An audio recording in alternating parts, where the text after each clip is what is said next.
Hello and welcome to Spirit Talk episode 13. We are going back to the Newkirk house. You may recall in episode 12 we had some really good information, good EVPs. I was associated with that family through my teenage years as a close family friends, and it was actually wonderful to pick up EVPs that I have no doubt, as well as the family has no doubt, that were Don and Jane Newkirk. But what was kind of surprising in this investigation is we were getting other names going back in time. And as Randy sensed, he was seeing that property as it was perhaps 50, 100 years ago. But we picked up two names that came through, a Bridget Ford and a Mike Ford.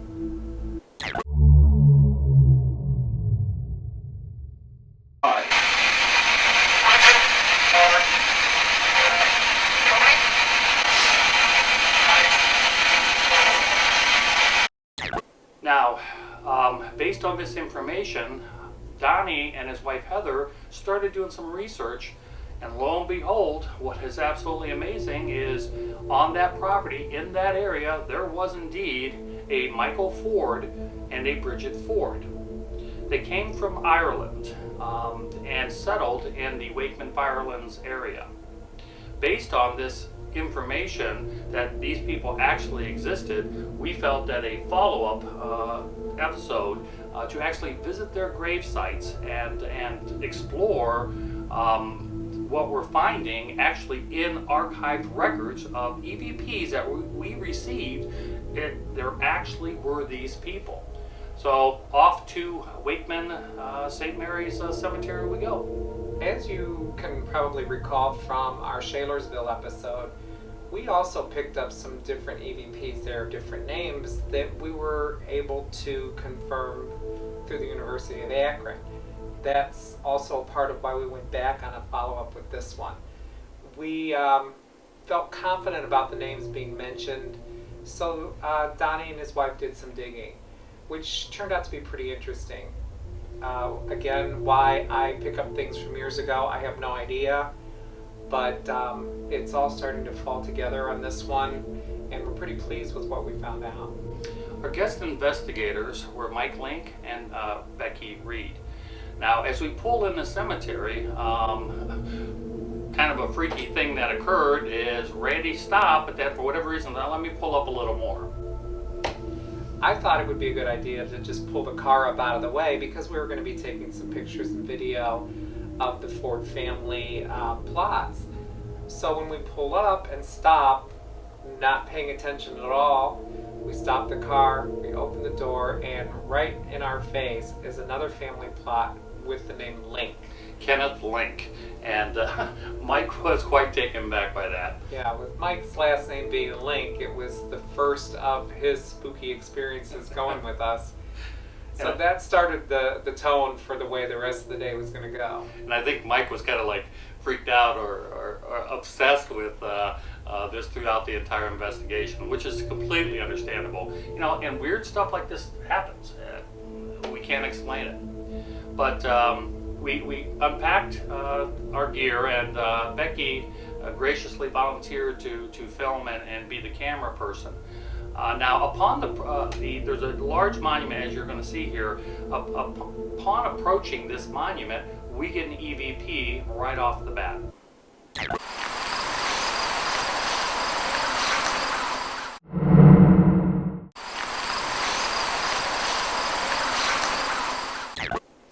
Now, you know, we can't explain it. You know, we listen to the audio and we'll pick up things, and it's important for us to say up front that we understand that not every EVP you're going to be able to hear. Some you're going to hear crystal clear. We have found in EVP research and doing this for many years, there's a wide range. Each person has a different range of hearing. Remember those hearing tests we took in school? So based upon our range of hearing, high pitch or low tones, you may not hear some EVPs, but we're confident that you will hear some of them, and we do slow them down or repeat them several times to give you the opportunity to be able to catch what we're picking up. Now, upon the approach of the Ford Monument, in this area is Bridget Ford, Michael Ford, the father, and their son, John Ford, that are listed on this monument. Now, they also had two daughters. They had a daughter by the name of Anna Catherine Ford and a daughter named Mary Ford. Now, while we're filming this, all of a sudden Randy disappears. Why this happens to me again, you've probably heard me say this many times, things will just attract me, pull me in another direction, or just give me a sense of smell, feeling. I have no idea why it happens. While we were walking around the Ford family monument, I, for some reason, kept turning and looking at a family plot headstone that had the name Dunn on it. While I was looking over there and then looking back, which I think you'll see in the video, I started feeling like somebody or something was tugging on the leg of my shorts. I kept looking down, I kept looking to see if something was touching me or what, and I didn't see anything. But I was drawn to walk over there, and I mentioned to Dave, something's pulling me over there. So I walked over there, again, not thinking there's any relevance to it at all, other than we're in a cemetery and anything could be trying to get my attention. And I felt the presence of a little girl, proud to, expose that this was their family. I thought it had nothing to do with the Fords. I thought it was just, this spirit trying to get me to come over there and show how proud they were of their family plot. And we're going to play this section for you now. Now listen carefully. These are actually strong EVPs as far as the tone, but unfortunately the volume of these EVPs are very low. So we're going to repeat them a couple times. And we had an unexplained camera glitch, and I don't know why on one of them. And we have started noticing that now, doing several episodes, that it seems like we get these bleeps in the cameras. And at first, I thought it was just a matter of a camera malfunction or something's not right with the camera. But it's kind of strange when we get these quirks in the camera. Usually shortly thereafter, we get an EVP. So I don't know if this is them drawing energy from the camera to communicate. I don't know. But we're going to play these EVPs for you now. Staying solid at one or is it moving? It's been just solid.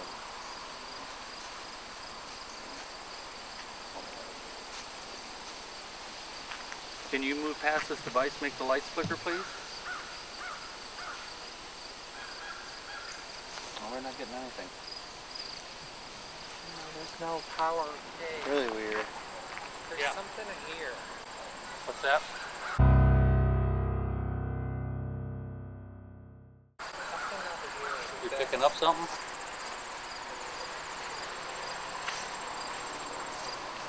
It's like there's kids.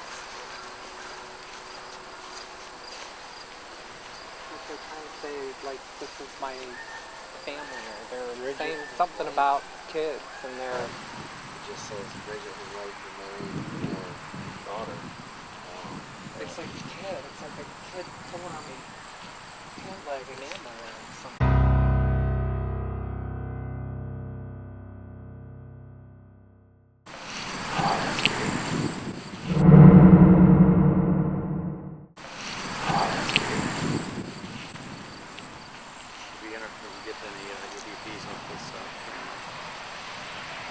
But they won't leave me alone. You don't have to when we leave. And it's like I feel like they're just pulling, like tugging at me. Well, I don't know if it's Mary, but it's like there's kids, and there's like a little girl that's like so proud and happy to let me know that this is all about their family. Like so proud and happy to let me know that this is all about their family. I'm over here and I keep getting this like pulling on me. Nestor and Gunn are two big, very prominent names in this area. Okay. I'm sorry. That's it. Nestor and Gunn.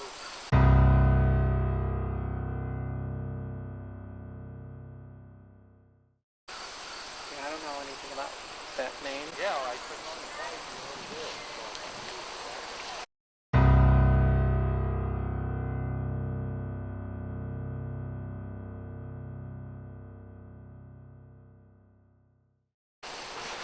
Right before you did that, like I heard something. I don't know if it was his cell phone. Yeah, I clicked on the price and it was good. So, why the Dunn family when we're there to investigate the Ford? That answer is yet to come. We then packed up and decided to head out to the Newkirks. We were a little bit behind schedule, and we knew that Donnie and Heather or Holly were there waiting for us, and we didn't want to keep them waiting. We get to the Newkirks, and Donnie hands Randy some papers. They found more information on the internet, and at the time, we were just set up on getting to get our cameras ready and get our plan of action for recording and see what evidence we can capture. So Randy didn't read this at the time, and the real shock came the morning after. When we do these investigations, the paperwork and follow-up and going through the EVPs and the videos is such a long process that, you know, I was happy to accept the paperwork from Donnie and Holly, but it just kind of went in the bag, and it was one of those things we're going to take home and go over later. Well, the next morning, I get up, I'm having my coffee, and I thought, you know what, I'm just going to grab that paperwork and start looking it over.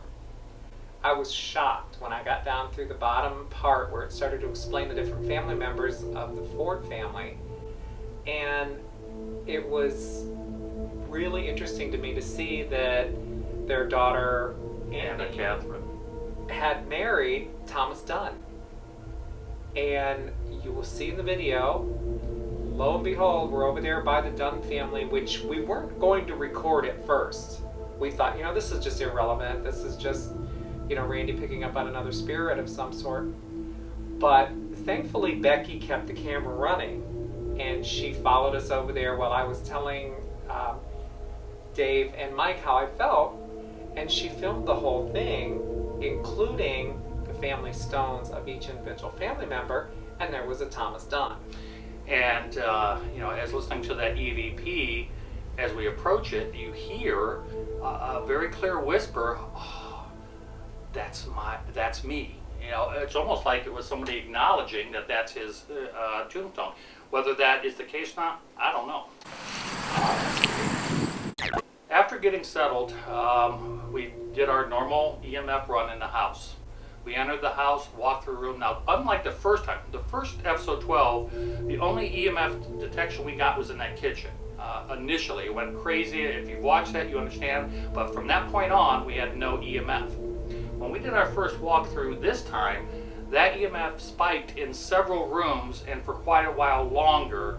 But based upon what we're going to show you now, we believe that this was Mike Ford, at least, attempting to validate that this was him. Don, you here? Sure, I didn't know there was a chair in here. Is this you? That's weird.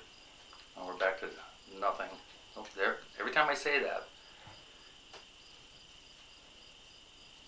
Can you tell me? Is this you? Make that go all the way to the red, Don. Jane. I don't think it's Don. Jane. Okay. Mike Ford. It's you. Yeah. Mike Ford. Mike Ford. Don't be afraid. We're not here to harm you. We're here to help you.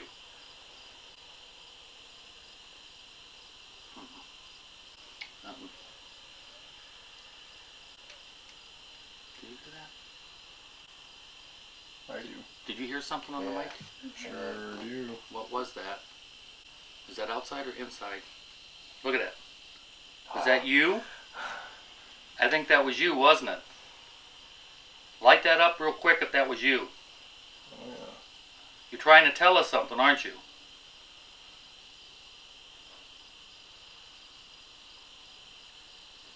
Can you make it stop suddenly so I know you're listening, that you can understand me? Make it stop. Thank you. So after the EMF sweep, we did a ghost box session with all of us in the room, but Gary and I sat down and more or less Gary asked the questions, and we got some interesting results on that. We're going to play that for you now.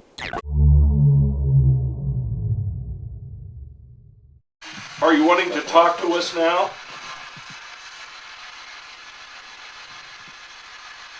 If you don't remember, my name is Gary, and we're here trying to have you communicate with us. Who all is in the room with us right now? Ford. Jane Newkirk, are you here?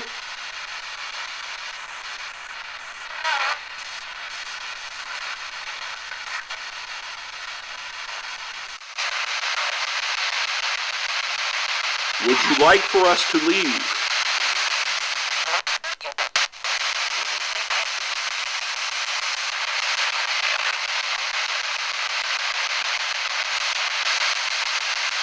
Tell me your name again, or tell me your names.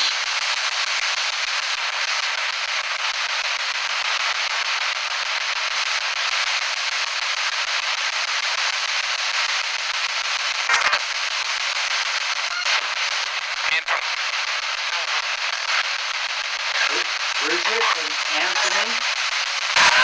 Yes?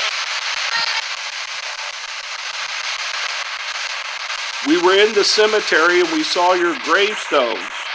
Did you see us out there?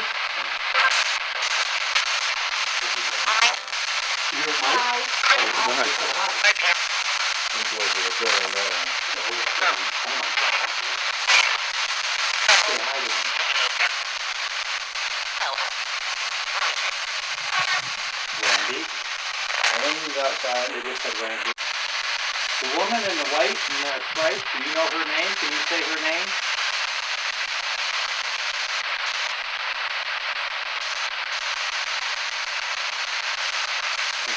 Can you say her name, please?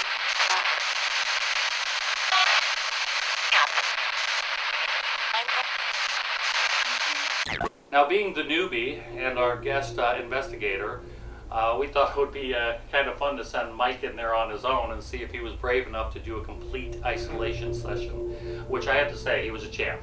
He really was. It's always nice to send the new people into the dark with a night vision camera. While you're safely outside with the rest of the group. Yeah. But Mike was a champ about that, and we set up a tripod. He sat in a chair, and actually he spent about 30 minutes in that living room area, and he did get some amazing results, which we're going to play for you now.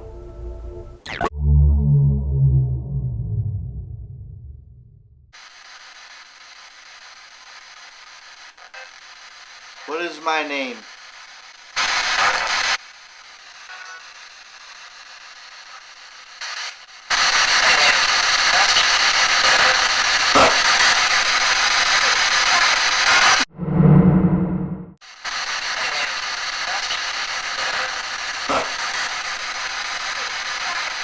Can you please say my name again? I'm here to help you. I promise I'm here to help you. Or I just want to talk to you.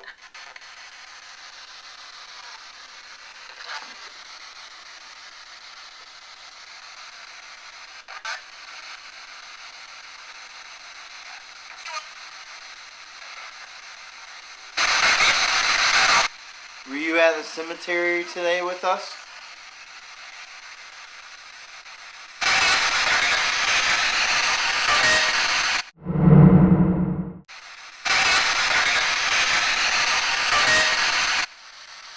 What is your name?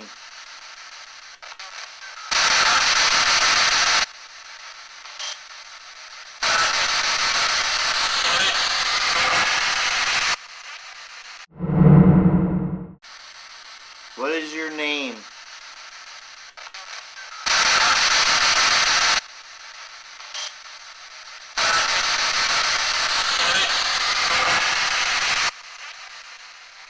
Don't be afraid.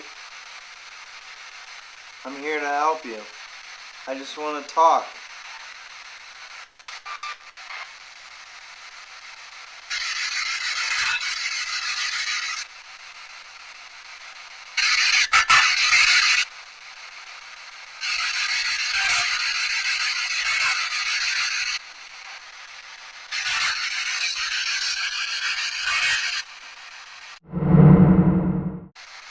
Don't be afraid. I'm here to help you. I just want to talk.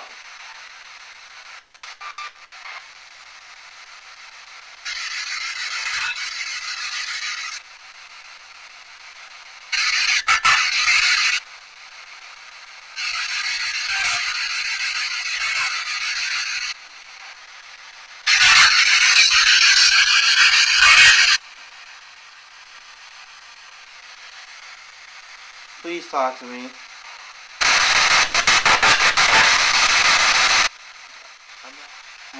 Why don't you want me here?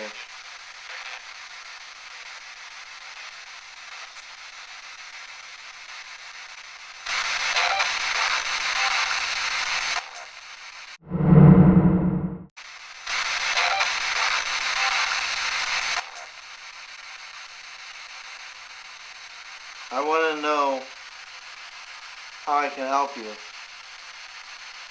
What is your name?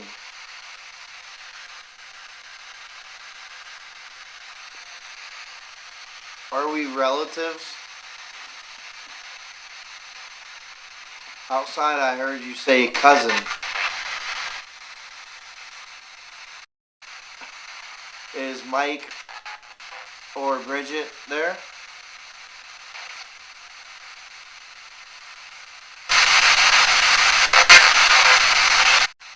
Do you feel like being left alone?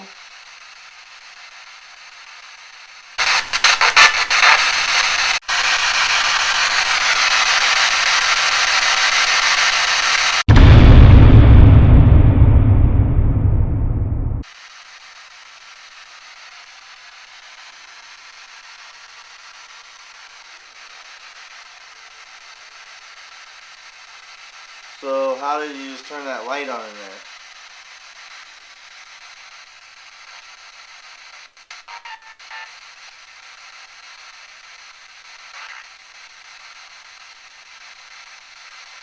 So as I'm sitting here, the kitchen light just turned on. Kind of freaks me out. Still no reading here. Yeah. No, and I'm freaking out about it. So I am not getting any readings here. I know it's on. I just was telling the camera that. I was like, as I'm sitting here, the light in the kitchen just turned on. But I'm not getting anything else. Like, this has not done a thing. And I'm talking, and this is a little bit here. I don't know what I'm getting, but then that happened. They laughing too? Yeah, they're laughing at us. Why are you trying to play a joke on me? How do I communicate with you?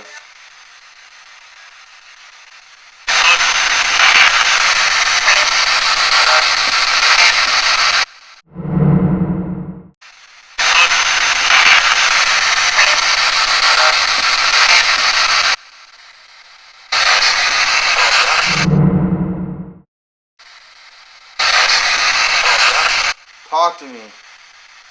Help me out.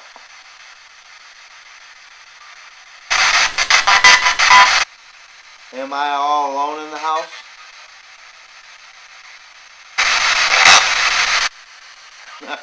I didn't think so.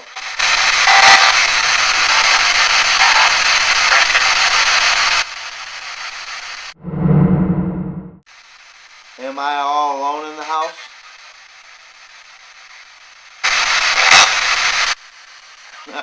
I didn't think so.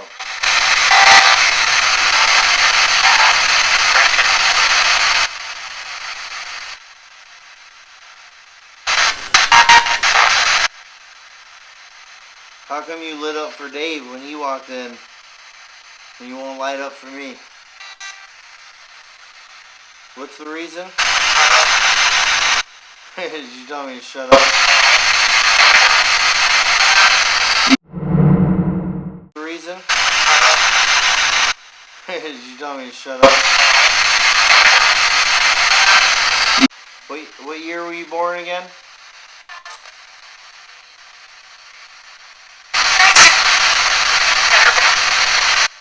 What year did you die?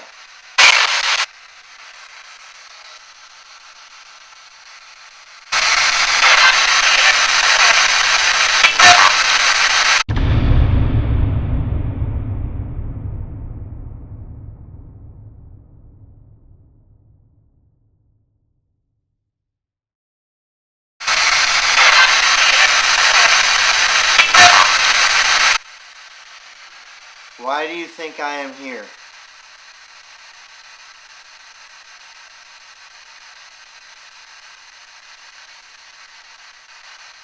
I was hoping you would give me better results here. I came in all alone.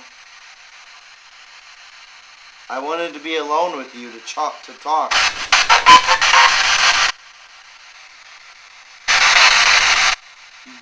Do you not like one-on-one conversations?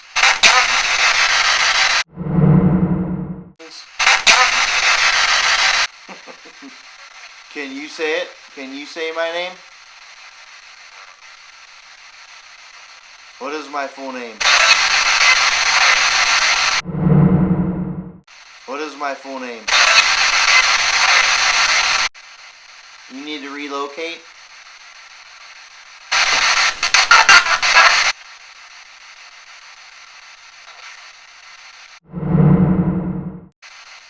You need to relocate?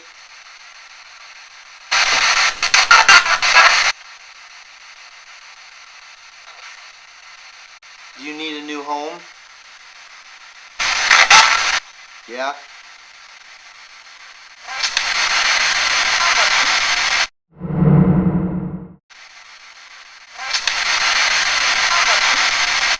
I'm not sure where you should go. I will help if you want. Do something. You want me to get up and walk around the house and find you? Bridget, are you here? Bridget, help me. Please, I want to be your friend. I'm going to get up and walk outside.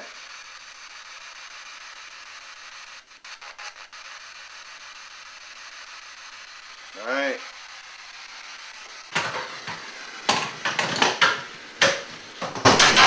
Bye-bye. Last chance.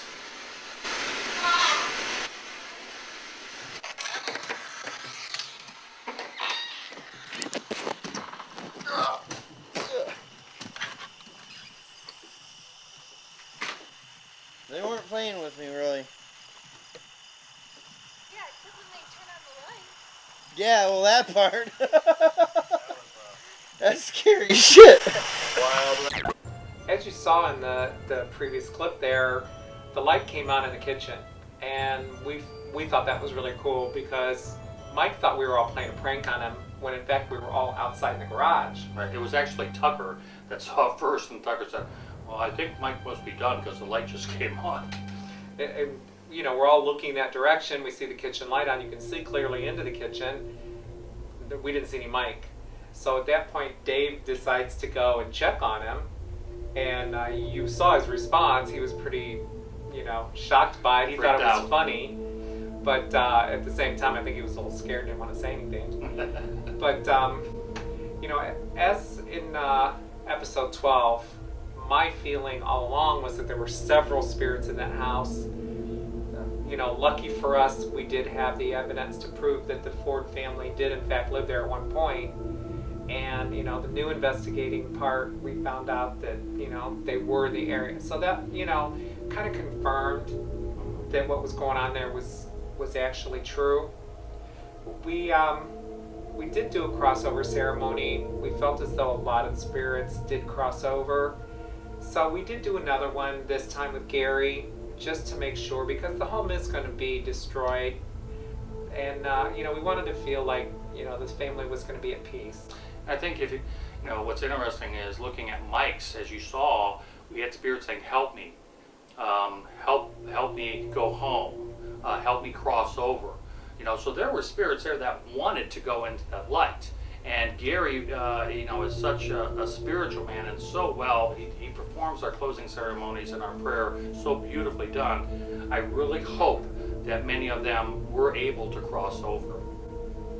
You'll probably remember from our Shalersville episode, we went there not at all expecting to come up with things from the past, and similar things happened. We were getting, you know, some EVPs from days gone by that we were actually able to confirm. Thanks to the University of Akron. With the University of Akron. So this is very similar, and that's why we went back to do a follow-up. We felt as though there was still some things going on there. And with the newfound evidence, we felt it was a good idea to go back and again try to confirm it and to try to cross over what spirits were still there. And to present you the facts based upon our first investigation. But as always, we would like to thank you for watching Spirit Talk. If you are experiencing paranormal activity or strange things in your home and you would like an investigation, we do not charge, never have, never will, for our investigation. We feel it's an honor and a privilege to be able to assist you, help you, and help those that may be there earthbound to cross over if we're able to do that. But if you live in a reasonable distance to the north coast of Ohio, Cleveland area, email us at evpmedium@gmail.com. Once again, that's evpmedium@gmail.com. And until our next episode, would like to again say, you know, the spirit world is real, and that's our mission is to present that to you, the evidence. And you know, obviously, some of the evidence, you know, we're presenting what we're hearing, and it's up to you to ultimately decide. But in the meantime, until our next episode, live life with love, with laughter, and with purpose, because we are all here for a reason. Thank you.